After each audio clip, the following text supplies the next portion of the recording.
Hello दोस्तों, मेरा नाम है सौरभ। मैं स्वागत करता हूं आप लोगों का आपके अपने चैनल बिजनेस का ज्ञान में। तो दोस्तों, सबसे ज्यादा मुझसे जो क्वेश्चन पूछा गया है वो ये है कि सर, अगर मैं कोई प्रोडक्ट बिना परचेज इनवॉइस के खरीदता हूं तो क्या मुझे इन केस में मुझे क्या क्या प्रॉब्लम हो सकती है। ये बहुत ही ज्यादा मुझसे क्वेश्चन पूछा गया है। तो चलिए मैं फटाफट बात कर लेता हूँ कि अगर आप कोई प्रोडक्ट बिना परचेज इनवॉइस के खरीदते हैं और परचेज इनवॉइस के साथ भी खरीदते हैं तो क्या क्या आपको प्रॉब्लम का सामना करना पड़ेगा। तो सबसे पहले मैं बात कर लेता हूं कि अगर आप परचेज इनवॉइस के प्रोडक्ट कोई खरीदते हैं तो क्या होगा। तो अगर मान लीजिए आपने प्रोडक्ट खरीदा 100 रुपए का और उस पे है 18% जीएसटी, तो आपके प्रोडक्ट का कॉस्ट जो हो गया वो हो गया 118 रुपए। तो इसमें जो 18% आपका जीएसटी लगा है ये आपका परचेज इनवॉइस का बिल बनेगा और आपका जो जिस होलसेलर से आपने प्रोडक्ट खरीदा है वो आपका जो है जीएसटीआर रिटर्न फाइल करते टाइम वो आपका रिटर्न में फाइल करेगा, जहां पे आपके जीएसटी नंबर पर ये आपका 18% जीएसटी शो होगा। फिर मान लीजिए वो प्रोडक्ट आपने लेके आया और आप उसे बेच रहे हैं 200 रुपए में। तो 200 रुपए में आप प्रोडक्ट बेच रहे हैं प्लस 18% आप जीएसटी लगा रहे हैं प्रोडक्ट पे। तो 200 पे अगर आप 18% जीएसटी लगाते हैं तो 36 रुपए जीएसटी हो जाते हैं। तो प्रोडक्ट का जो कॉस्ट हो गया वो हो गया 236 रुपए। अब ये आपका सेलिंग प्राइस हो गया 236 रुपए, ये आपका सेलिंग प्राइस हो गया। प्रोडक्ट का टोटल कॉस्ट हो गया जिसमें आपका जीएसटी भी इंक्लूडेड है। तो ये जब आप 236 रुपए का प्रोडक्ट सेल कर दोगे और जब आप रिटर्न फाइल करने लगोगे जीएसटीआर 1 की, तो आपको वहां पर आईटीसी क्लेम करना पड़ेगा 18% जीएसटी का।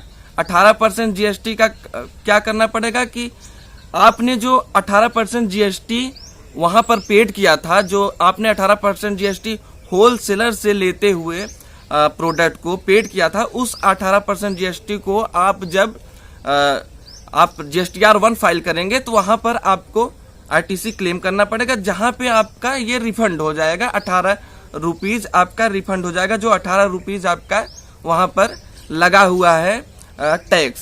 तो इन केस में आपका हो गया ये, आपने अगर परचेज इनवॉइस लिया हुआ है तो। अगर मान लीजिए आपने परचेज इनवॉइस नहीं लिया हुआ है तो क्या होगा। मान लीजिए आपने 100 रुपए का कोई प्रोडक्ट खरीदा, उस पर आपका जो है 18 रुपए मान लीजिए जीएसटी होता है, लेकिन आपका जीएसटी नहीं लगा। तो 100 रुपए का आपने प्रोडक्ट खरीदा, अब आप बिना जीएसटी के खरीद के लाए हो, जो कि अनरजिस्टर्ड सेलर है, जो कि अनरजिस्टर्ड होलसेलर है, जिसका कोई रजिस्ट्रेशन नहीं है। अब आप ला के उस प्रोडक्ट को 200 रुपए का बेचते हो। 200 रुपए का आपने प्रोडक्ट बेचा और ऑनलाइन में आपने बेचा, जहां पे आपका रजिस्टर्ड हो गया कि ये प्रोडक्ट 200 रुपए का बिका। इस पे यानी कि 200 रुपए पे आपका 18% जीएसटी लगा, तो यानी कि 36 रुपए आपके वहां पर जीएसटी लग गए। तो इस केस में जब आप रिटर्न फाइल करने जाओगे तो आपका टोटल 36 रुपए वहां पर टैक्स आपको पे करना पड़ेगा।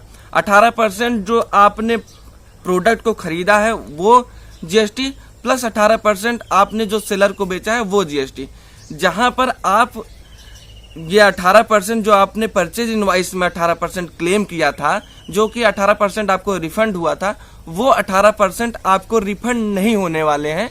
आपको टोटल यहाँ पर 36 के 36 रुपए यहाँ पर पेड करने पड़ेंगे। तो इन केस में ये होता है कि आपका जो रिटर्न है लगभग दोनों केस में आपका टैक्स का जो वैल्यू होता है वो सेम होता है। आपको दोनों केस में लगभग 36 रुपए आपको परचेज इनवॉइस पर भी पेड करने पड़ जाएंगे और 36 रुपए आपको विदाउट जीएसटी बिल वाले पे भी पेड करने पड़ जाएंगे। लेकिन अब दिक्कत क्या आती है, हमें परचेज इनवॉइस क्यों लेना चाहिए।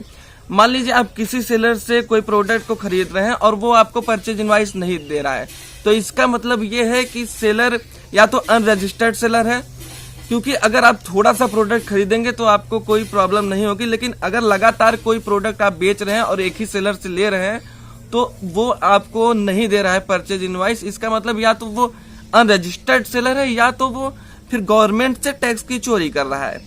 तो इन केस में ये आपका होने वाला है कि जब आप आगे सेलिंग करेंगे किसी भी प्लेटफॉर्म पे, लाइक अमेजोन, फ्लिपकार्ट या किसी भी मार्केट प्लेस पे, ई कॉमर्स की मार्केट प्लेस पे जब आप सेलिंग करेंगे तो वहां पर प्रॉब्लम ये आएगी कि जब कस्टमर का किसी न किसी कारण से कोई मैसेज करता है, कस्टमर कोई आपका गलत फीडबैक दे दिया या रिव्यू बहुत सारे आपके प्रोडक्ट पर गलत आने लगे, तो वहां पर आपका प्रोडक्ट जो है, आपकी लिस्टिंग जो है सप्रेस्ड कर दी जाती है। जब सप्रेस्ड हो जाएगी तो आपको उस लिस्टिंग के लिए अपील करना पड़ता है कि मेरी लिस्टिंग को फिर से चालू किया जाए या आपके अकाउंट को इनएक्टिवेट किया जा सकता है। जब आप उसके लिए अपील करने जाएंगे तब आपसे प्रोडक्ट का परचेज इनवॉइस मांगा जाएगा। प्रोडक्ट का परचेज इनवॉइस आपका 65 डेज के लिए मांगा जाएगा या 3 मंथ्स के लिए मांगा जाएगा। जब ऐसे आपके सामने ये फेस करना पड़ेगा तो आपके पास प्रोडक्ट का जो है परचेज इनवॉइस नहीं होगा।